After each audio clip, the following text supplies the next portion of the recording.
आज सुनिए मुंशी प्रेमचंद की लिखी कहानी पूस की रात। हल्कू ने आकर स्त्री से कहा, सहना आया है, लाओ जो रुपए रखे हैं उसे दे दूं, किसी तरह गला तो छूटे। मुन्नी झाड़ू लगा रही थी, पीछे फिरकर बोली, 3 ही तो रुपए हैं, दे दोगे तो कमल कहाँ से आवेगा? माघ पूस की रात हार में कैसे कटेगी? उससे कह दो फसल पर दे देंगे, अभी नहीं। हल्कू एक क्षण अनिश्चित दशा में खड़ा रहा। पूस सिर पर आ गया, कमल के बिना हार में रात को वह किसी तरह नहीं जा सकता। मगर सहना मानेगा नहीं, घुड़ किया जमावेगा, गालियां देगा। बला से जाड़ों में मरेंगे, बला तो सिर से टल जाएगी। ये सोचता हुआ वह अपना भारी भरकम डील लिए हुए, जो उसके नाम को झूठ सिद्ध करता था, स्त्री के समीप आ गया और खुशामद करके बोला, ला दे, गला तो छूटे, कमल के लिए कोई दूसरा उपाय सोचूंगा। मुन्नी उसके पास से दूर हट गई और आंखें तरेरती हुई बोली, कर चुके दूसरा उपाय? जरा सुनूं तो कौन सा उपाय करोगे? कोई खैरात दे देगा कमल? न जाने कितनी बाकी है, जो किसी तरह चुकने ही नहीं आती। मैं कहती हूँ, तुम क्यों नहीं खेती? छोड़ देते? मरमर काम करो, उपज हो तो बाकी दे दो। चलो छुट्टी हुई, बाकी चुकाने के लिए ही तो हमारा जन्म हुआ है। पेट के लिए मजूरी करो, ऐसी खेती से बाज आए। मैं रुपए न दूंगी। हल्कू उदास होकर बोला, तो क्या गाली खाऊं? मुन्नी ने तड़प कर कहा, गाली क्यों देगा, क्या उसका राज है? मगर यह कहने के साथ ही उसकी तनी हुई भौहें ढीली पड़ गईं। हल्कू के उस वाक्य में जो कठोर सत्य था, वह मानो एक भीषण जंतु की भांति उसे घूर रहा था। उसने जाकर आले पर से रुपए निकाले और लाकर हल्कू के हाथ पर रख दिए। फिर बोली, तुम छोड़ दो अब की से खेती, मजूरी में सुख से एक रोटी तो खाने को मिलेगी, किसी की धौंस तो न रहेगी। अच्छी खेती है, मजूरी करके लाओ, वह भी उसी में झोंक दो, उस पर धौंस। हल्कू ने रुपए लिए और इस तरह बाहर चला मानो अपना हृदय निकाल कर देने जा रहा हो।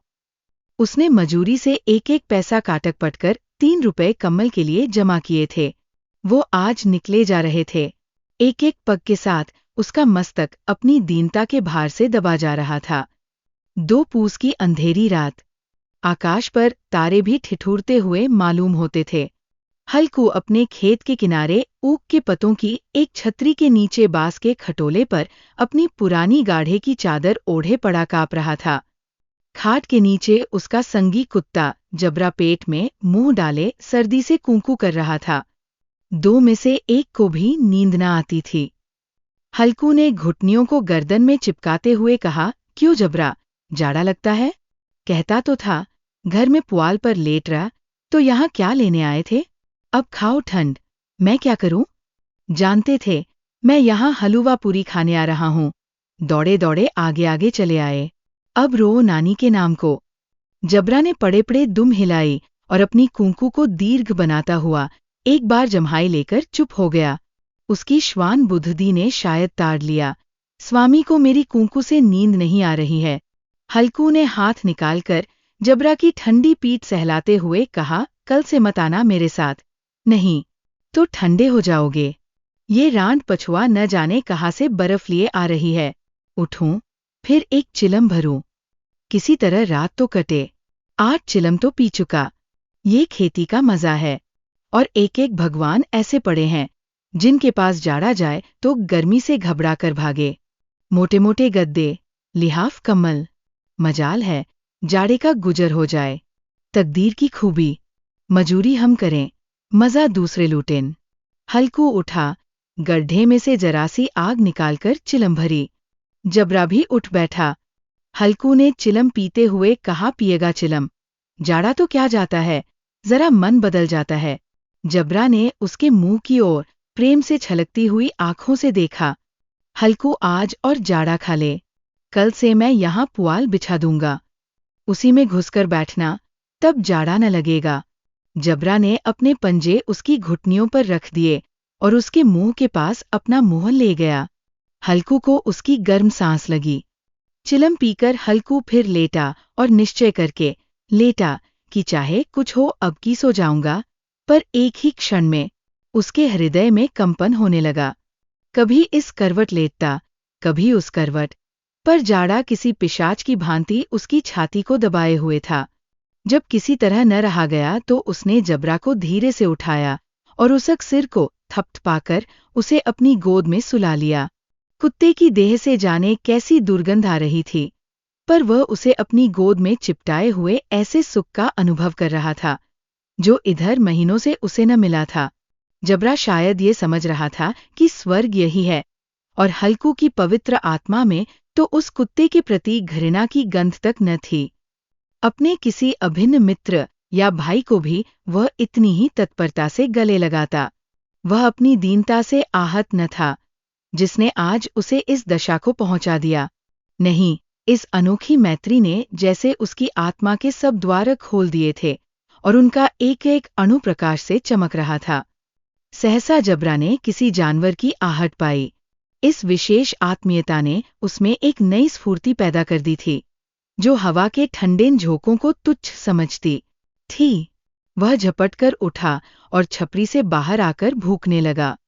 हल्कू ने उसे कई बार चुमकार कर बुलाया, पर वह उसके पास न आया। हार में चारों तरफ दौड़ दौड़कर भूखता रहा। एक क्षण के लिए आ भी जाता तो तुरंत ही फिर दौड़ता। कर्तव्य उसके हृदय में अरमान की भांति ही उछल रहा था। 3-1 घंटा और गुजर गया। रात ने शीत को हवा से धधकाना शुरू किया। हल्कू उठ बैठा और दोनों घुटनों को छाती से मिलाकर सिर को उसमें छिपा लिया। फिर भी ठंड कम न हुई। ऐसा जान पड़ता था सारा रक्त जम गया है, धमनियों में रक्त की जगह हिम बह रहा है। उसने झुककर आकाश की ओर देखा। अभी कितनी रात बाकी है। सप्तर्षि अभी आकाश में आधे भी नहीं चढ़े। ऊपर आ जाएंगे तब कहीं सबेरा होगा। अभी पहर से ऊपर रात है। हल्कू के खेत से कोई एक गोली के टप्पे पर आमों का एक बाग था। पतझड़ शुरू हो गई थी। बाग में पत्तियों को ढेर लगा हुआ था। हल्कू ने सोचा, चलकर पत्तियां बटोरूं और उन्हें जलाकर खूब तापूं। रात को कोई मुझे पत्तियां बटोरते देख तो समझे कोई भूत है। कौन जाने कोई जानवर ही छिपा बैठा हो। मगर अब तो बैठे नहीं रहा जाता। उसने पास के अरहर के खेत में जाकर कई पौधे उखाड़ लिए और उनका एक झाड़ू बनाकर हाथ में सुलगता हुआ उपला लिए बगीचे की तरफ चला। जबरा ने उसे आते देखा तो पास आया और दुम हिलाने लगा। हल्कू ने कहा, अब तो नहीं रहा जाता जबरू, चलो बगीचे में पत्तियां बटोरकर तापें। टांठे हो जाएंगे तो फिर आकर सोएंगे। अभी तो बहुत रात है। जबरा ने कूंकू करके सहमति प्रकट की और आगे आगे बगीचे की ओर चला। बगीचे में खूब अंधेरा छाया हुआ था और अंधकार में निर्दय पवन पत्तियों को कुचलता हुआ चला जाता था। वृक्षों से ओस की बूंदें टप-टप नीचे टपक रही थी। एकाएक एक झोंका मेहंदी के फूलों की खुशबू लिए हुए आया। हल्कू ने कहा, कैसी अच्छी महक आई जबरू, तुम्हारी नाक में भी तो सुगंध आ रही है। जबरा को कहीं जमीन पर एक हड्डी पड़ी मिल गई थी। उसे चिंचोड़ रहा था। हल्कू ने आग जमीन पर रख दी और पत्तियां बटोरने लगा। जरा देर में पत्तियों का ढेर लग गया। हाथ ठिठुरे जाते थे, नंगे पांव गले जाते थे और वह पत्तियों का पहाड़ खड़ा कर रहा था। इसी अलाव में वह ठंड को जलाकर भस्म कर देगा। थोड़ी देर में अलाव जल उठा। उसकी लौ ऊपर वाले वृक्ष की पत्तियों को छू छू कर भागने लगी। उस अस्थिर प्रकाश में बगीचे के विशाल वृक्ष ऐसे मालूम होते थे मानो उस अथाह अंधकार को अपने सिरों पर संभाले हुए हों। अंधकार के उस अनंत सागर में यह प्रकाश एक नौका के समान हिलता मचलता हुआ जान पड़ता था। हल्कू अलाव के सामने बैठा आग ताप रहा था। एक क्षण में उसने दोहर उताकर बगल में दबा ली। दोनों पांव फैला दिए मानो ठंड को ललकार रहा हो, तेरे जी में जो आए सोकर। ठंड की असीम शक्ति पर विजय पाकर वह विजयगर्व को हृदय में छिपा न सकता था। उसने जबरा से कहा, क्यों जब्बर, अब ठंड नहीं लग रही है? जब्बर ने कूंकू करके मानो कहा, अब क्या ठंड लगती ही रहेगी? पहले से ये उपाय न सूझा, नहीं इतनी ठंड क्यों खाते? जब्बर ने पूंछ हिलाई। अच्छा आओ, इस अलाव को कूदकर पार करें, देखें कौन निकल जाता है। अगर जल गए बच्चा तो मैं दवा न करूंगा। जब्बर ने उस अग्निराशि की ओर कातर नेत्रों से देखा। मुन्नी से कल न कह देना, नहीं तो लड़ाई करेगी। ये कहता हुआ वो उछला और उस अलाव के ऊपर से साफ निकल गया। पैरों में जरा लपट लगी, पर वो कोई बात न थी। जबरा आग के गिर्द घूमकर उसके पास आ खड़ा हुआ। हल्कू ने कहा, चलो चलो, इसकी सही नहीं, ऊपर से कूद कर आओ। वह फिर कूदा और अलाव के इस पार आ गया। 4 पत्तियां जल चुकी थी। बगीचे में फिर अंधेरा छा गया था। राख के नीचे कुछ कुछ आग बाकी थी, जो हवा का झोंका आ जाने पर जरा जाग उठती थी, पर एक क्षण में फिर आंखें बंद कर लेती थी। हल्कू ने फिर चादर ओढ़ ली और गर्म राख के पास बैठा हुआ एक गीत गुनगुनाने लगा। उसके बदन में गर्मी आ गई थी, पर ज्यों-ज्यों शीत बढ़ती जाती थी, उसे आलस्य दबाए लेता था। जबरा जोर से भूखकर खेत की ओर भागा। हल्कू को ऐसा मालूम हुआ कि जानवरों का एक झुंड खेत में आया है। शायद नीलगायों का झुंड था। उनके कूदने दौड़ने की आवाजें साफ कान में आ रही थी। फिर ऐसा मालूम हुआ कि खेत में चर रही हैं। उनके चबाने की आवाज चरचर सुनाई देने लगी। उसने दिल में कहा, नहीं, जबरा के होते कोई जानवर खेत में नहीं आ सकता।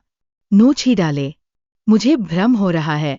कहा, अब तो कुछ नहीं सुनाई देता। मुझे भी कैसा धोखा हुआ। उसने जोर से आवाज लगाई, जबरा, जबरा। जबरा भूखता रहा, उसके पास न आया। फिर खेत के चरे जाने की आहट मिली। अब वह अपने को धोखा न दे सका। उसे अपनी जगह से हिलना जहर लग रहा था। कैसा दंदाया हुआ था। इस जाड़े पाले में खेत में जाना, जानवरों के पीछे दौड़ना असह्य जान पड़ा। वो अपनी जगह से नहीं हिला। उसने जोर से आवाज लगाई, लिहो लिहो लिहो। जबरा फिर भूख उठा। जानवर खेत चर रहे थे। फसल तैयार है। कैसी अच्छी खेती थी, पर ये दुष्ट जानवर उसका सर्वनाश किए डालते हैं। हल्कू पक्का इरादा करके उठा और 2-3 कदम चला, पर एकाएक हवा का ऐसा ठंडा, चुभने वाला, बिच्छू के डंक का सा झोंका लगा कि वह फिर बुझते हुए अलाव के पास आ बैठा और राख को कुरेद कर अपनी ठंडी देह को गरमाने लगा। जबरा अपना गला फाड़ डालता था, नीलगाय खेत का सफाया किए डालती थी और हल्कू गर्म राख के पास शांत बैठा हुआ था। अकर्मण्यता ने रस्सियों की भांति उसे चारों तरफ से जकड़ रखा था। उसी राख के पास गर्म जमीन पर वो चादर ओढ़ कर सो गया। सवेरे जब उसकी नींद खुली, तब चारों तरफ धूप फैल गई थी और मुन्नी कह रही थी, क्या आज सोते ही रहोगे? तुम यहाँ आकर रम गए और उधर सारा खेत चौपट हो गया। हल्कू ने उठकर कहा, क्या तू खेत से होकर आ रही है? मुन्नी बोली, हाँ, सारे खेत का सत्यानाश हो गया। भला ऐसा भी कोई सोता है? तुम्हारे यहाँ मड़ैया डालने से क्या हुआ? हल्कू ने बहाना किया, मैं मरते मरते बचा, तुझे अपने खेत की पड़ी है। पेट में ऐसा दर्द हुआ कि मैं ही जानता हूँ। दोनों फिर खेत के डाढ़ पर आए। देखा, सारा खेत रौंदा पड़ा हुआ है और जबरा मड़ैया के नीचे चित लेटा है, मानो प्राण ही न हो। दोनों खेत की दशा देख रहे थे।